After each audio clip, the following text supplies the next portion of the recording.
Do you still get stuck on saying Italian words even when they look really easy? Let's look at these two words.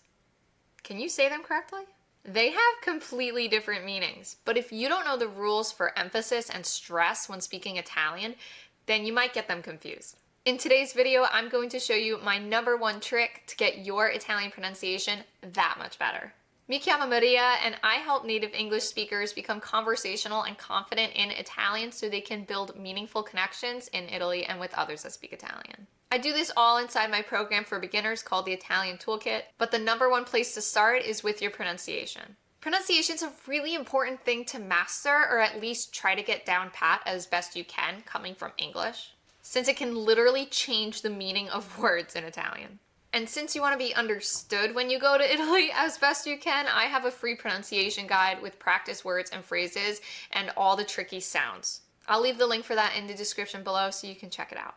So the main trick is this. When there are no accents on a letter in a word, the stress typically falls on the penultimate or second to last syllable. An example is with this word here, papa. And so if we break down this word, it becomes pa and pa. Since there's no accents on this word, the penultimate pa will be the one that we place the emphasis on, papa.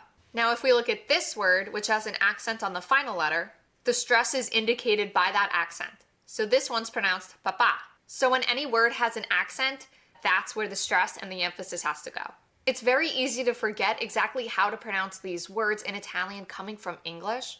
And so to help you with that, I have a free pronunciation guide with a lot of practice words. The link is in the description. I would check it out so you feel confident saying words aloud on your own.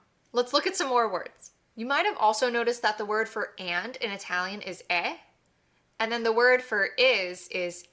The word for and, e, is sort of like the last ay in the word day or say, but it's shorter. It's like a simple quick sound. This is what we call an open sound. And then we have e, which is a more pronounced sound, similar to in English, with a slight emphasis. It sounds like the e in bed.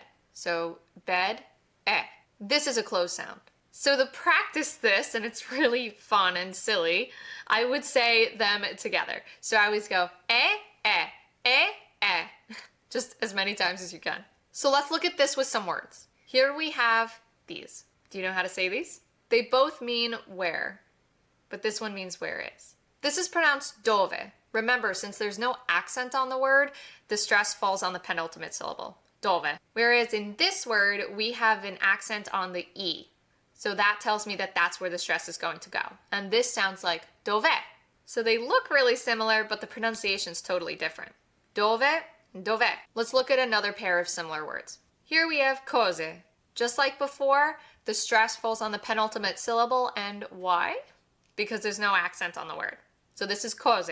This is the plural form of cosa, which means thing. So cose means things. On the other hand, literally, we have cose, which has an accent on the last letter, which tells me that's where I need to put all my stress. This is a contraction of cosa e, which is what is. So we have cose and cose. So while they look alike, they have totally different meanings. Mispronouncing something like dove and cose and papa could really make somebody confused when you're speaking Italian. And again, you don't have to be totally perfect. Just try to practice it as best you can. And as you start having conversations and speaking and listening to Italian, it'll improve. So hopefully this is becoming very clear now that words that look alike don't necessarily have the same meanings, and they're not pronounced the same way. Italian pronunciation is definitely a tricky road, especially coming from a native English speaker. And I have tons of videos, and actually I have a free lesson for beginners. We go into pronunciation in a lot more detail and actually practice it aloud together. So if you enjoyed this little video, then I know you'll love that whole lesson. The link to register is in the description below, and I know you'll leave our session feeling way more confident. I'll be back next week with more tips and tricks on how to become conversational in Italian as an English speaker, so be sure to hit subscribe and click the notification bell so you don't miss out.